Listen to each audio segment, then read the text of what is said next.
Rouse avenue કોર્ટે આ ચુકાદો આપ્યો અને આજે આપના સમર્થકો ખુશીની લાગણી વ્યક્ત કરી રહ્યા છે. આમાં નશામાં કોણ હતું, સીબીઆઈ, ઈડી કે પછી કેજરીવાલ? લિકર કાંડનો જે અત્યારે ડિસિઝન આવ્યું છે પ્રથમ કોર્ટમાં, નિર્દોષ છુટકારો થયો છે. ખરેખર કેજરીવાલ માટે અને મનીષ સિસોદિયા માટે આજે હોળીની સાથે દિવાળી પણ એક સાથે જ હોય એવું આજે એમને ફીલ થયું હશે. આપણે જોઈ રહ્યા છીએ કે ભ્રષ્ટાચારનો કેસ, એની બદનામી, આ કેસને લીધે કેજરીવાલ સરકારની સત્તા પણ ગઈ આ માત્ર કેસને લીધે, કે જેમના બંને અનેક મહિનાઓ સુધી જેલમાં રહેવું પડ્યું. મનીષ સિસોદિયાએ તો 2 વર્ષથી વધુ રહેવું પડ્યું જેલમાં. અને સીબીઆઈ દ્વારા અને ઈડી દ્વારા જે કરાયેલા ખોટા કેસ, અત્યારે તો પ્રથમ કોર્ટે જે સાબિત કર્યું છે કે આમાં કોઈ આધાર પુરાવા નથી, કેસ આખો નબળો છે. એટલે ભલે સીબીઆઈ આવનારા સમયમાં હાઈકોર્ટમાં જશે, પરંતુ જે ડિસિઝન આવ્યું છે ચોક્કસ એક ન્યાય પ્રક્રિયા ઉપર એક નવો વિશ્વાસ ઊભો કરે, ચોક્કસ એક વિશ્વાસ ઊભો કર્યો છે. જે ઝડપથી ડિસિઝન આવ્યું છે એટલે લોકોનો પણ વિશ્વાસ વધ્યો છે ન્યાય પ્રક્રિયામાં. અને જે રાજકીય રાગ દ્વેષથી કેસ થઈ રહ્યા છે વારંવાર સીબીઆઈ અને ઈડીમાં, એમાં પણ હવે ક્યાંક કંટ્રોલ આવશે એવી આપણે આશા રાખીએ. અને આપણે ભૂતકાળમાં પણ જોયું છે કે જે અત્યારે કેન્દ્ર સરકાર છે, શાસન કરી રહી છે, એ મનમોહન સરકારમાં ઉપર 2012 ને 13માં અનેક એવા ભ્રષ્ટાચારના આક્ષેપો આ જ પ્રકારના કર્યા હતા અને સરકારને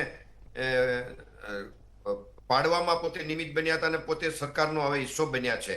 એટલે જે આક્ષેપો એમણે એ વખતે પણ કર્યા હતા, આપણે આ પ્રકારના આક્ષેપો રાજકીય રીતે જે કેસ ઉભા થયા હતા, પોતે સત્તામાં નહોતા, વિરોધ પક્ષમાં હતા, ત્યારે પણ કોંગ્રેસના સુરેશ કલમાડી ઉપર અનેક ભ્રષ્ટાચારના આક્ષેપો કર્યા હતા, એશિયન ગેમ્સમાં કર્યા હતા.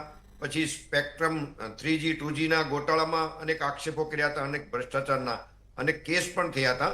અને સ્વિસ બેંકમાં કાળું નાણું છે એવું આપની આજની વર્તમાન સરકાર નરેન્દ્ર મોદીજી અને ભાજપના નેતાઓ દ્વારા કરવામાં આવ્યા હતા. અને એવું પણ કહેવામાં આવ્યું હતું કે એટલું કાળું નાણું છે સ્વિસ બેંકમાં કે આપણા દેશના દરેક નાગરિકના ખાતામાં 15 લાખ રૂપિયા સુધીના ખાતામાં આવી જાય, એટલું મોટું કાળું નાણું છે, અમે પરત લાવશું.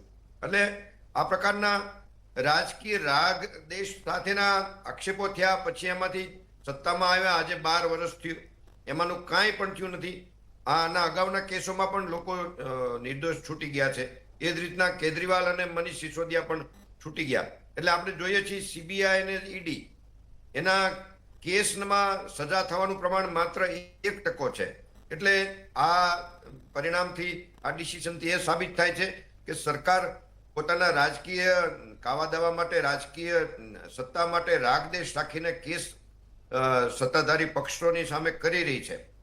અને બીજી બાજુ આ જ સંસ્થાઓ, સરકારની જે સંસ્થાઓ છે ઈડી અને સીબીઆઈ, એનો પૂરેપૂરો દુરુપયોગ પણ જાણે કે શાસન પક્ષ કરી રહી છે.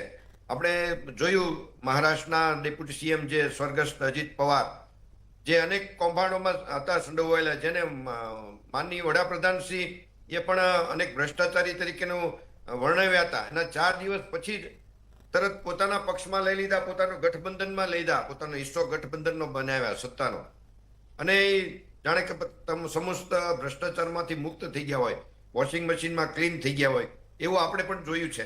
એટલે અને દેશમાં અનેક એવા કોંગ્રેસના નેતાઓ જે ભ્રષ્ટાચારી હતા કે હશે, કે એમને અનેક બાબતના ડર બતાવીને સીબીઆઈના અને ઈડીના અને સામદામ દંડ ભેદથી શાસક પક્ષે લઈ લીધા છે અને પોતાના રાજકીય કાવા દાવા સેટ કર્યા છે. એટલે આ પ્રકારે આપણે જોઈએ છીએ. એની સામે આ એક કોર્ટનો એક ફટકાર છે કે આ પ્રકારના રાજકીય કાવા દાવાથી, રાગદેશથી ખોટા કેસ કરીને જે સત્તા હાંસલ કરવાની વાત છે, એ બાબતમાં હવે વિચારધારામાં ક્યાંક ને ક્યાંક કંટ્રોલ આવશે આ પ્રકારના નિર્ણયથી. હાજી, અત્યારે તો ક્લીન ચીટ મળી ગઈ છે ને એમના સમર્થકોમાં ખુશીની લાગણી છે, પરંતુ સત્તા ગઈ, પાર્ટીને એટલું માનહાનિ થઈ, મુખ્યમંત્રીનું પદ ગયું, એ મુદ્દાને કઈ રીતે જોઈ રહ્યા છો? આ કેસથી જોઈએ તો ઈડી અને સીબીઆઈ પણ શંકાના દાયરામાં આવ્યા છે કે ખોટા પ્રકારના કેસ થયા છે. એટલે હવે બીજા એવા અનેક કેસ છે, એ પણ શંકાના દાયરામાં આવશે કે રાજકીય રાગ દ્વેષથી આવા ખોટા કેસ કરી રહ્યા છે. અને કેજરીવાલની પોતાની કટ્ટર ઈમાનદારની પોતે જે ઓળખ કરી રહ્યા છે એ હવે ફરીવાર સાબિત કરવાના પ્રયાસ કરશે. ભલે એના સત્તા એના હાથમાંથી વહી ગઈ છે, હવે એ સત્તા ફરી આવવા માટે હજુ વધારે સ્ટ્રગલ કરવું પડશે. પરંતુ જે શરૂઆત છે એ એના માટે ઘણી સારી છે, અણધારી છે કે આટલી ઝડપથી આ કેસનું નિરાકરણ આવે અને આજના વર્તમાન જે વાતાવરણમાં એમની ફેવરમાં મેટર આવે, એમની ફેવરમાં ડિસિઝન આવે, એ જ એક આશ્ચર્યજનક અને એમના માટે સુખદ છે. આપણે આ બધા કેસ ઉપરથી ડિસિઝન ઉપરથી હવે એ પણ કહી શકીએ, જે રીતે કોર્ટે કીધું છે કે તમારી પાસે આધાર પુરાવા નથી અને છતાંય એને જેલમાં જવાનો સમય આવ્યો, તો હમણાં જ આપણે જોઈએ છીએ કોર્ટમાં આપણા શંકરાચાર્ય તરીકે ઓળખાતા અવિમુક્તેશ્વરાનંદજી ઉપર હમણાં જે સગીરનું જાતિ શોષણનો કેસ થયો છે, તો એ પણ કદાચ રાગ દેશથી જ કરવામાં આવ્યો છે એવું આવનારા સમયમાં સાબિત થશે. આપણે એ પણ આશા રાખીએ. જે રીતે સનાતનોની અંદર અત્યારે એક આ રાજકીય કાવા દાવા રમાઈ રહ્યા છે અને સનાતનના જ નામે ચૂંટાયેલી સરકાર સનાતનને જ ક્યાંક ને ક્યાંક બદનામ કરી રહી છે. એટલે એવી અનેક બાબતો છે. ઈડીના આક્ષેપ હતા કે અમને ચૂંટણીમાંથી હરાવવા માટે આ કાવતરું છે ને આ ભાજપનું કાવતરું છે, એવો પણ આક્ષેપ કેજરીવાલનો હતો. જે આમ આદમી પાર્ટીને કેજરીવાલ અને મનીષ સિસોદિયાએ જે ખોયું છે એ તો પરત આવવાનું નથી અને હજુ પણ હાઈકોર્ટમાં સીબીઆઈ ને ઈડી જશે.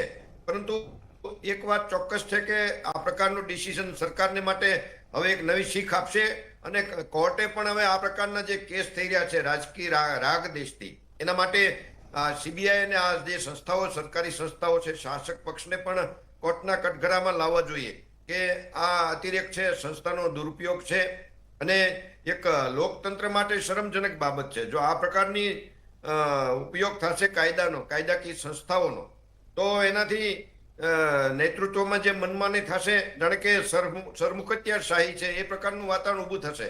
એટલે લોકશાહી માટે પણ એ ખૂબ જ નુકસાનકારક છે.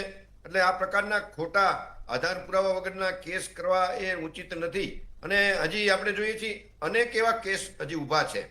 એટલે નામદાર કોર્ટે પણ આનો એક કાયમી નિવાડો લાવવો જોઈએ, ઉકેલ લાવવો જોઈએ કે આ પ્રકારની સંસ્થાઓ જે સાબિત ન થાય એવા કેસ કરી રહ્યા છે, ખાસ કરીને રાજકીય રાગદેશથી કરી રહ્યા છે, એની સામે એમને પણ કોર્ટના કટઘરામાં ઊભા કરવા જોઈએ અને એમની પાસેથી પણ ખુલાસા માંગવા જોઈએ કે તમે કયા આધારે આવા ખોટા કેસ ઊભા કરી રહ્યા છો, મારો ને તમારો અને કોર્ટનો બધાનો સમય બરબાદ કરી રહ્યા છો, શું આ ચૂંટણી જીતવા માટેના જ કેસ ઊભા કરી રહ્યા છો? એ પ્રકારનું આખું વાતાવરણ દેખાઈ રહ્યું છે આ બધું જોતા, જાણે કે શાસક પક્ષે બધે ચૂંટણી જીતવી છે એટલે આ પ્રકારના ખોટા પ્રોપોગેન્ડા જે કંઈ અપનાવવા અને ચૂંટણીમાં વારંવાર જીતવી એ લોકતંત્ર માટે નુકસાની છે.